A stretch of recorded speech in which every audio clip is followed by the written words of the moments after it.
This lesson is for section 4.6, polynomial functions. I'm going to begin actually with power functions and then introduce you to polynomial functions. Today we're going to be graphing a bunch of different stuff and also figuring out the equations of graphs as well.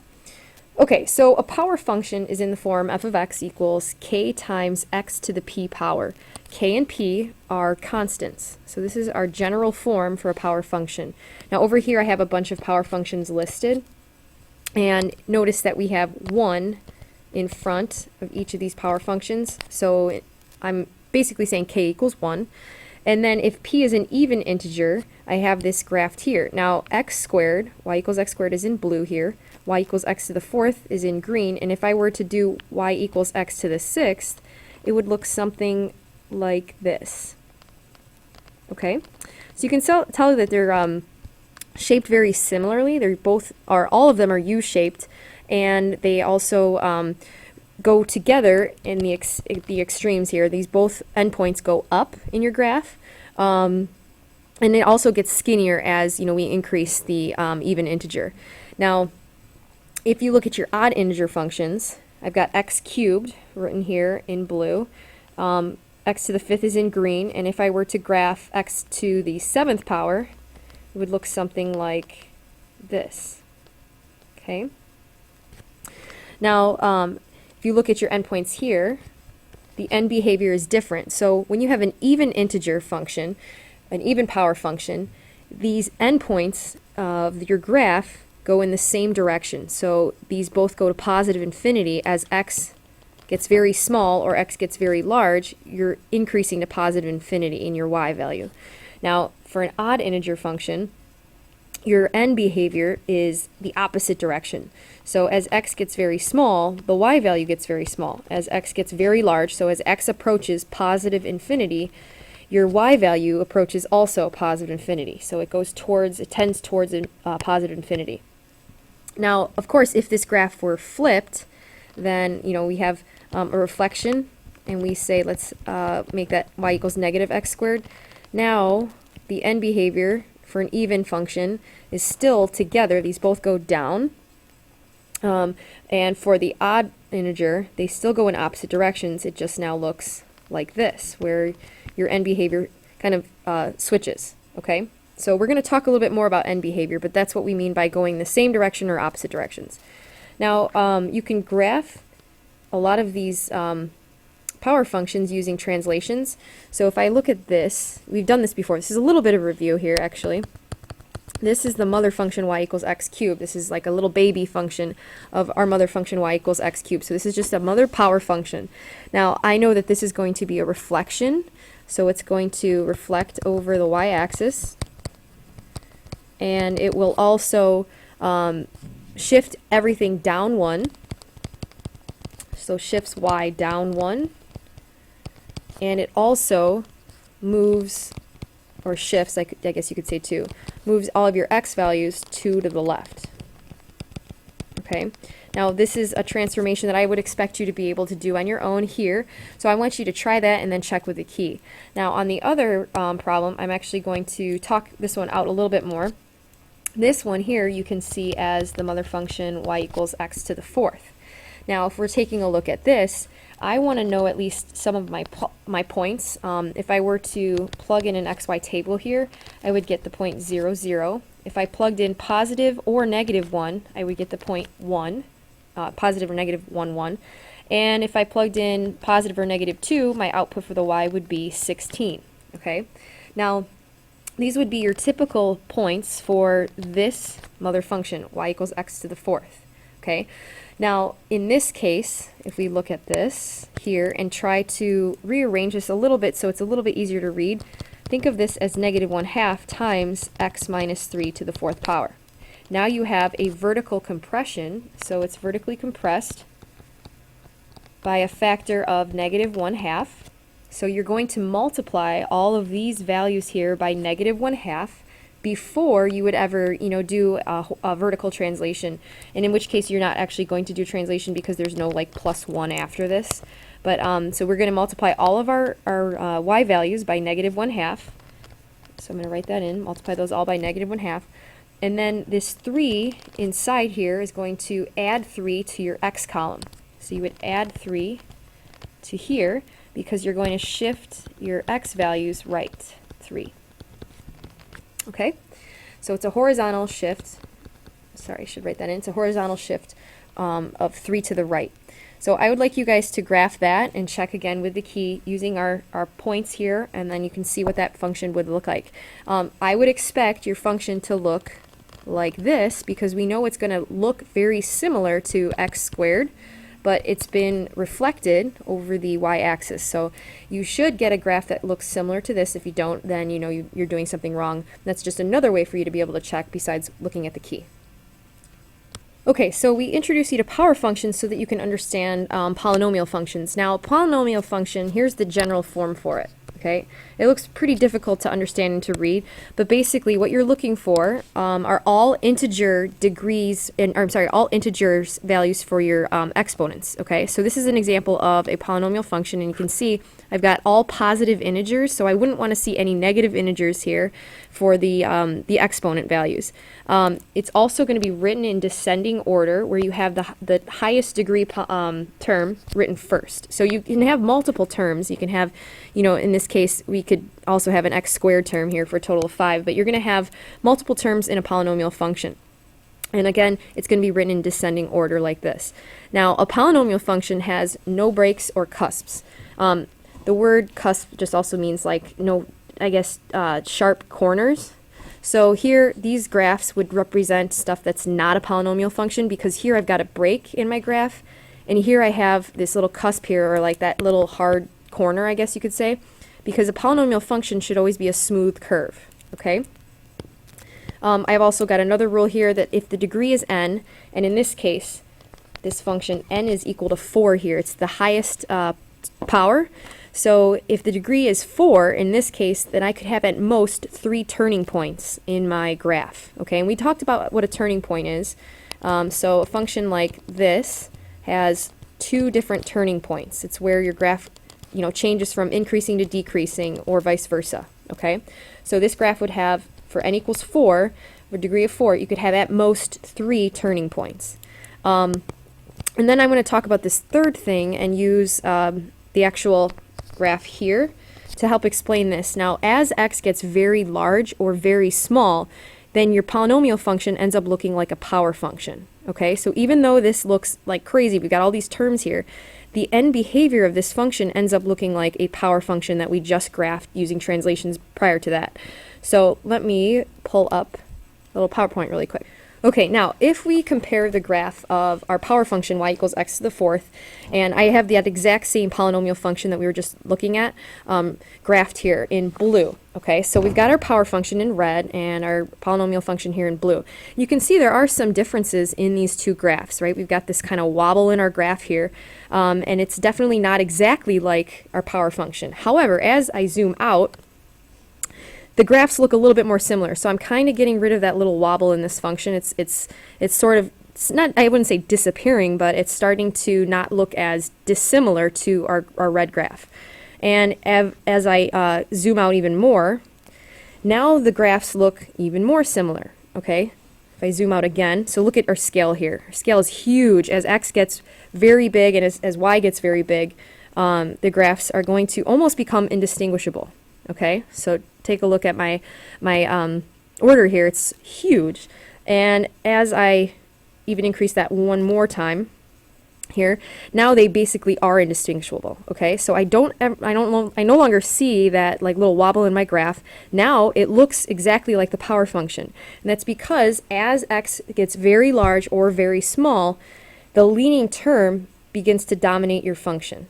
Okay, and our leading term in this case was x to the 4th. This is our leading term, so it's the highest degree.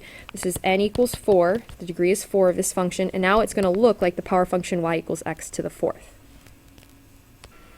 Okay, so to answer this question here, which of the following could be the graph of f of x equals negative x cubed plus x squared plus 9x plus 9? I want to look again at this second statement that I made about the polynomial functions. If the degree is n, then the number of turning points is at most n minus 1. Okay, so just to reiterate and summarize this, because this is a pretty important topic and pretty important concept here, if you have a polynomial of degree n, then the polynomial will have at most n minus 1 turning points, which are just your max or your mins, relative max or mins, and at most n zeros. Okay. Now it can have less than n minus 1 turning points and less than n zeros, but it's going to have at most that many. So, for example, here I have a linear function, so n equals 1 because it's to a power, it's the first power. So this could be like y equals x to the first plus 6. Now this has 0 turning points in your graph, but it has 1, 0 here.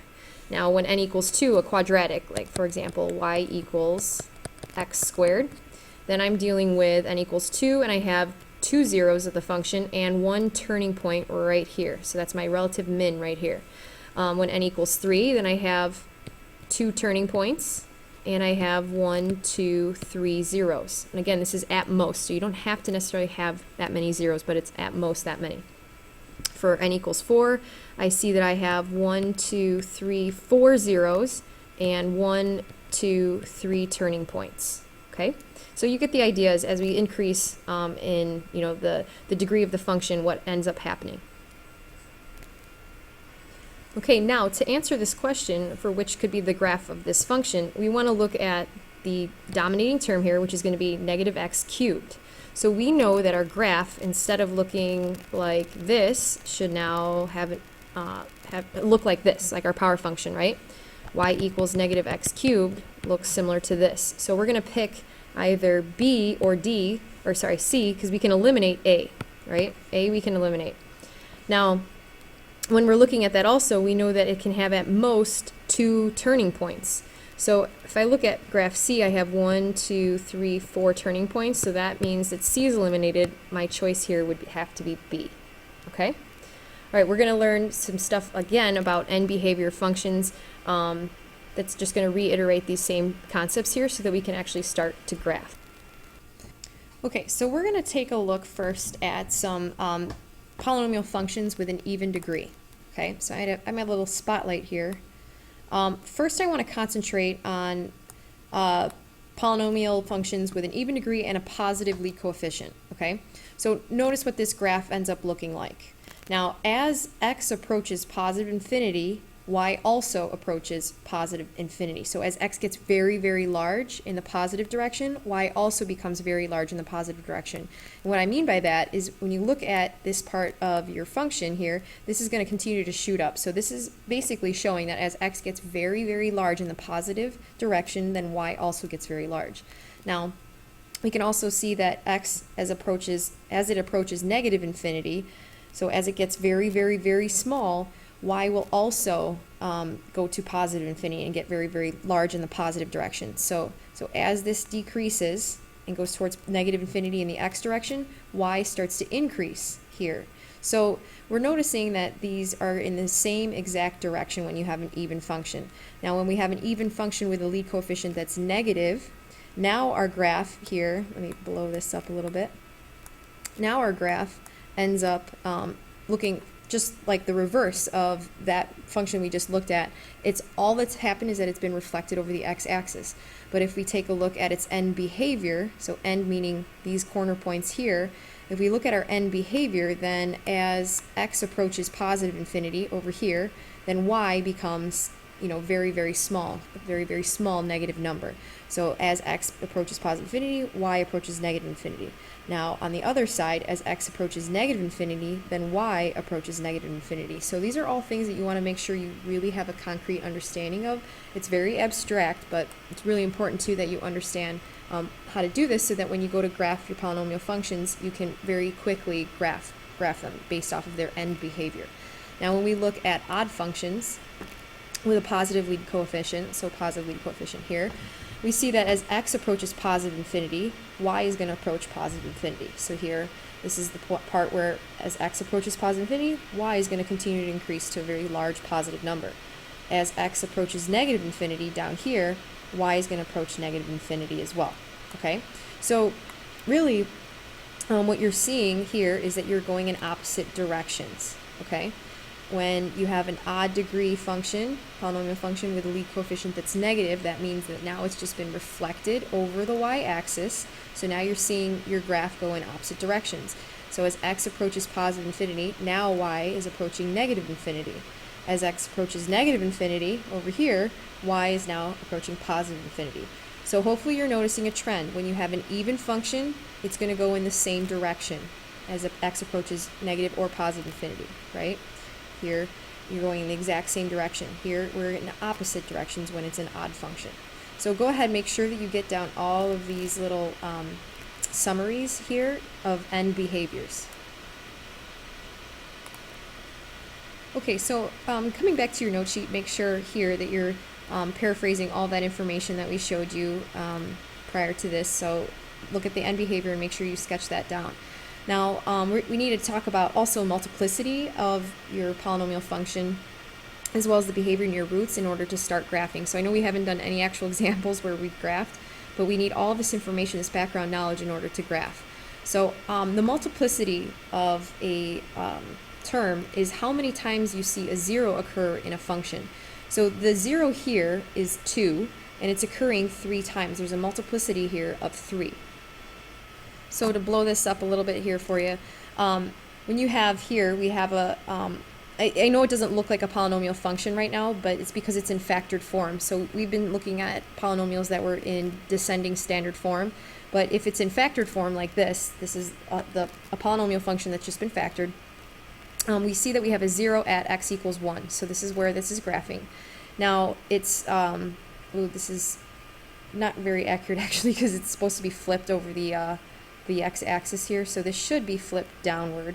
Sorry about that. But the point of this is supposed to be that when you have an even multiplicity, so this power here is to an even degree, then at that 0, this is just going to touch the x-axis and bounce back off. Okay, so when you have an even multiplicity of a particular 0, and you're going to have multiple zeros, then at that particular 0, when it approaches 1, it's just going to bounce right back off. Okay, so it touches the x-axis.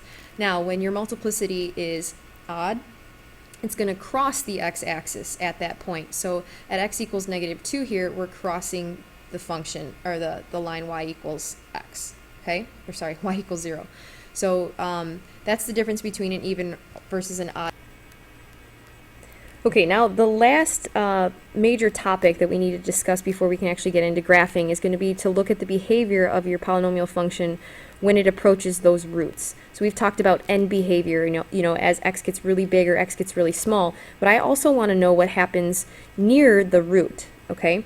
So I've got a function over here, and I know that I have 2 roots, one at 2 and one at -3. And I look at the multiplicities here because that is important to know.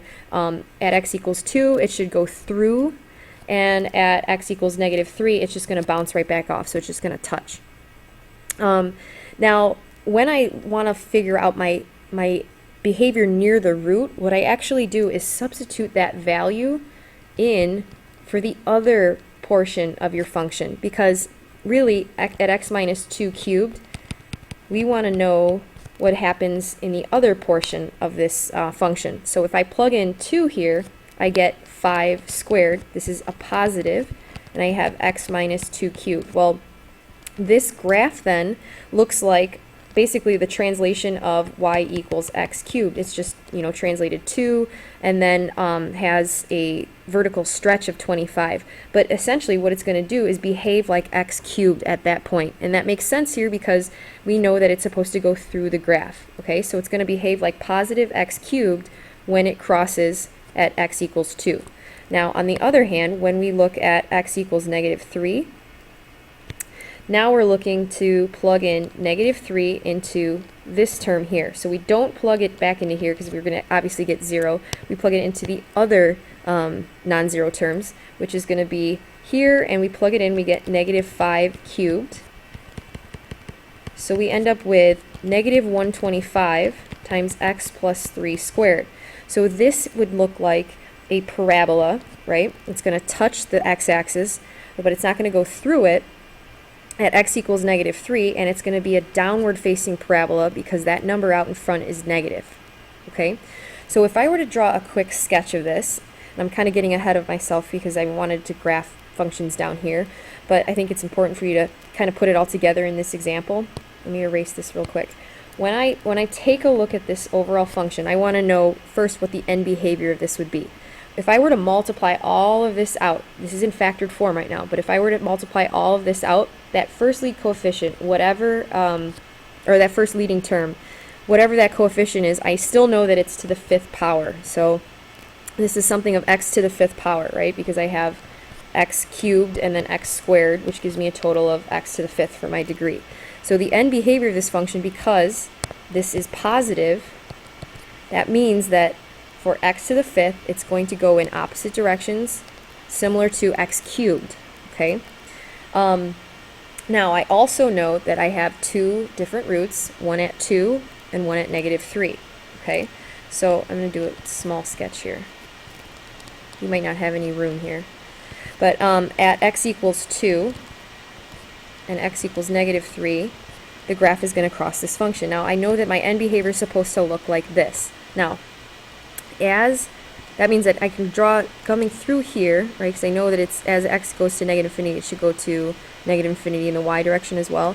So as I start coming closer to 0 and I hit that -3, it's going to bounce back down because at -3 I have an even multiplicity, so it's just going to touch and come back down. And it also kind of looks like this parabola here as well. It's a downward facing parabola. And you can kind of make it a vertical stretch if you want. It would really be a lot more narrow, I guess. You could make it like that. It doesn't have to look beautiful though. But now I know that it's going to have to come back up, okay? Because eventually it's going to cross at x equals 2 as well. Okay, now I'm going to leave the middle part of this function kind of blank for right now, just because I'm like I said, I'm getting ahead of myself here. This example wasn't the best one to introduce you to this idea of overall graphing. I just wanted to get you to understand what it meant to be the behavior near the root. So I'm going to finish it up by just discussing behavior near this root at x equals 2. Okay, so at x equals 2, since there's only two roots and this has to approach positive infinity from this direction, when I touch this point here, it's supposed to go through the graph, right? And the reason why it's supposed to go through the graph is because I have an odd multiplicity here. So this number here is an odd number, so I have an odd multiplicity. Now, we talked about how at that particular point, though, when it approaches 2, I think I erased it, sorry, this function ends up being something that looks like y equals x cubed. Okay, so instead of drawing my sketch here like this, I want to make it look a lot more exaggerated, like it's supposed to be y equals x cubed at that point. So I'm going to do this here, so I show that this is really behaving like y equals x cubed when it's approaching x equals 2. Okay, and again, we're leaving the middle of this function kind of blank here because I don't want to get into that quite yet. Okay, so now I want to actually start graphing the functions with you guys. I know we've basically gone through 20 minutes of explanations, but the whole point of this is to be able to think of all three of these things: your end behavior of your function, what your roots are, and then the root behavior, because those are all three things that you need to consider when you graph your polynomial function. You're also going to make sure that you know the y-intercept of your graph. So not just the roots, the x-intercepts, but also the y-intercept as well. And there should be only one y-intercept because it is a function, okay? All right, so let's talk about this first example. So if I want to look at the end behavior, step 1 is to look at the end behavior. Well, this is the function that's going to behave like y equals x cubed. And I notice that this is a positive overall, so the coefficient here is positive. If I stuck like a negative in here, you know, if the beginning problem was a negative, then you know it's supposed to look like y equals negative x cubed, and then you can look at the end behavior there. Anyways, it's positive, so I know that this is going to behave like this, okay? So next I look at my roots. I have a root at 0, at 2, and at -3. Okay, so at 0, at +2, and over here at -3. Now, at the roots, I also want to look at root behavior. So I don't want to plug it into, when I look at, let's say, the behavior, let's start actually with the left bound one over here, -3. when I look at the root behavior at -3, remember you don't want to plug it into here because that's going to make that whole function be 0, and that's not what you're interested in. You want to figure out at x equals -3 what happens to the rest of your function. Well, you end up with -3 times -5. So overall you end up with 15, this is positive 15, times x plus 3. Well, this is just a line, okay? That's a linear function, and it's a positive slope. So at x equals -3, here, when you approach this number, or this 0, your graph should be a positive slope through that, a positive linear slope. So it's going to look more like a line.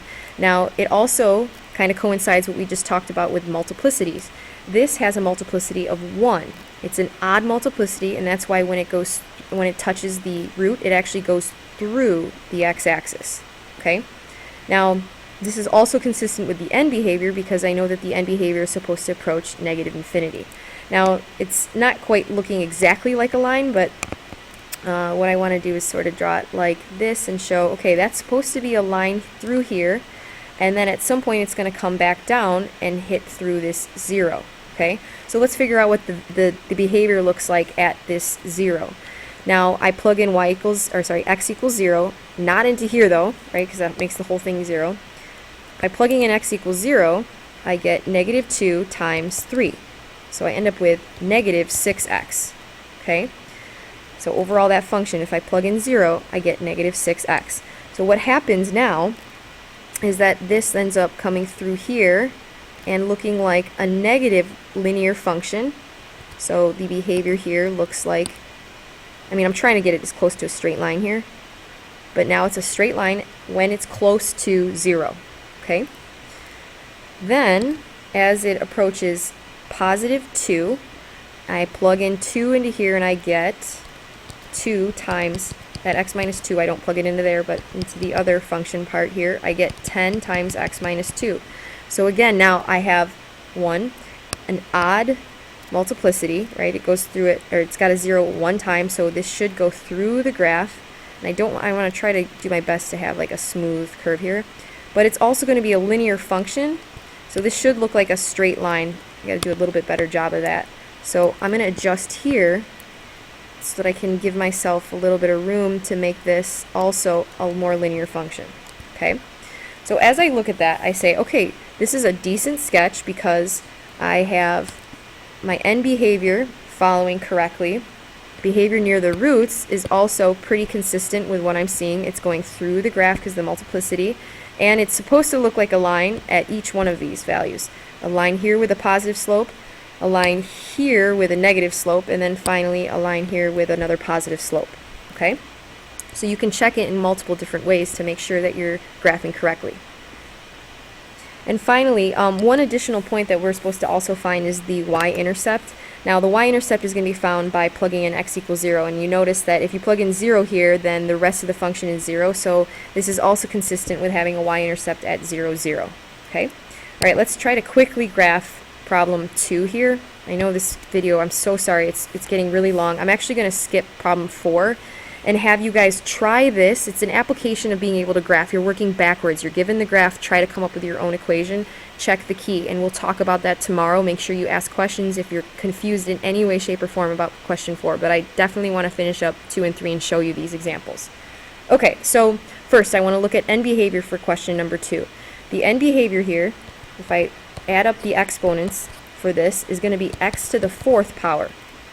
Right, I have 1, 2, and then this is squared, so that's x to the 4th. So this behavior should be going in the positive direction, like this. Now, of course, you could have turning points in there, so at most 3 turning points. This could be what our graph looks like, but the most important is that the end behavior should be going to positive infinity in both directions. So, I now look at my roots. I have a root at 0, at x equals 2, and at x equals -3. So it's really similar. I'm trying to graph something very similar to what you just saw. Okay, now the end behavior, since it's supposed to be in the positive direction, I can kind of start both of these endpoints over here. But let's approach -3 first. So as I approach -3, I notice that this has an even multiplicity, so I'm expecting this to bounce off, okay? It doesn't go through the x-axis there. I can also plug in -3, and when I plug in -3 into our function, I would get -3 times -5 times x plus 3 squared, because again, you don't plug it into where the actual root is. And I get a positive 15 times x plus 3 squared. So this would say that near the root, -3, you have a parabola that opens up. And that's exactly what I have here, is a parabola that opens up. Okay? So this is, again, just a way to check that you're using the idea of multiplicity here as well. But you do need to make sure that you know what the root behavior is, because on this next part where it approaches 0, if I plug in 0 here, I get x times -2 times 3 squared, so 9, and that gives me -18x.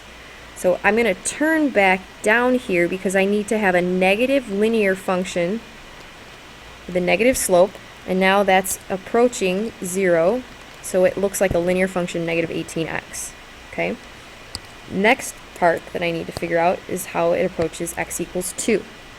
X equals 2 is to an odd multiplicity, right? It has an odd multiplicity, so I do know it's going to go through my graph, and that's already consistent with some of the stuff that we were seeing before, because we know the end behavior here has to be positive, so it's going to end up coming through the graph one more time, and it has just 1, 2, 3 turning points, so that's a good thing. Okay, now, at x equals 2, when I plug it in to the function, I have 2 times x minus 2 times 5 squared. When I simplify here, I end up with 50 times x minus 2. So again, this is another linear function, and it's just going to go straight through like that. Okay? So that's the graph. It's just a rough sketch. Now, again, make sure you know what your y-intercept is. My y-intercept here, if I plug in 0, because this number here is 0, everything becomes 0, and I get 0, 0, which is, again, consistent with what I have here graphed. The last problem that we're going to do, I need to erase this, so if you need to go back and copy this, just replay this. This last graph is the most, I guess, difficult one that you're going to see, okay, so far of all the examples that we've done. Now, I want to figure out end behavior, and I have x and then x cubed, so this is going to be y equals x to the 4th. It's also a positive lead coefficient, so I know that the end behavior, again, is going to look similar to what we just graphed, okay? So I'm going to start here with my two roots. I have a root at -2. I have a root at +3. So as x approaches -2 here, it's going to go through your function, okay? This graph should go through it because this is to an odd power. Now, when I draw this in, though, I don't know how exactly it's supposed to go through until I plug in -2 into my function. So I have 1/4 times x plus 2 times -2 minus 3, which is -5 cubed. And I get -125 over 4 x plus 2. So I have, again, a linear function. So this should just be a straight line through there. So I'm going to try to draw it maybe a little bit better like this. Okay? Now at some point I'm going to have to bounce back up here to get over to this 0. But I don't know where I'm supposed to cross. So this is one where I need to definitely find the y-intercept of this. Before, the y-intercept just happened to be also an x-intercept, so we already knew where it was. Here I don't. So I'm going to plug into the function y equals 0, or sorry, x equals 0. When I plug in x equals 0 here, I end up with 1/4 times 2 times -3 to the 3rd power. So simplifying this, this is just -27 over 2. And I can leave it like that and just graph this point as -27 over 2. But this is a vital point, and you need to make sure you know where it's crossing. And you just would label this as -27 over 2. Okay? All right, now, the next portion that we need to do is to figure out what it's going to look like as x approaches this 0 here, this 3. Okay? So let's take a look at x equals 3. If I plug in x equals 3 to my function, I have 1/4 times x plus 2, which is going to be 5, times x minus 3 cubed. So this is 5/4 times x minus 3 cubed. This is now a cubic function. So as x approaches 3, instead of before we were just drawing it going through it like this, Now I would mark that wrong, because now you're supposed to know what happens when it approaches 3 is that you're going to look like a cubic function. So it should be drawn more like this. And you can exaggerate that a little bit and make it look really close here, like that. Okay? So it's not a linear function there. It's supposed to look like a cubic function here. So this is a pretty decent graph for this particular polynomial function. We've got our end behavior following what we know it's supposed to look like. We have our roots graphed. We have the behavior at our roots and our y-intercept here, all done correctly. Okay? So this has been a very long lesson. I really appreciate you sticking through the whole thing. Please come to class with any questions that you still have. Okay? Nice job. I'm sorry.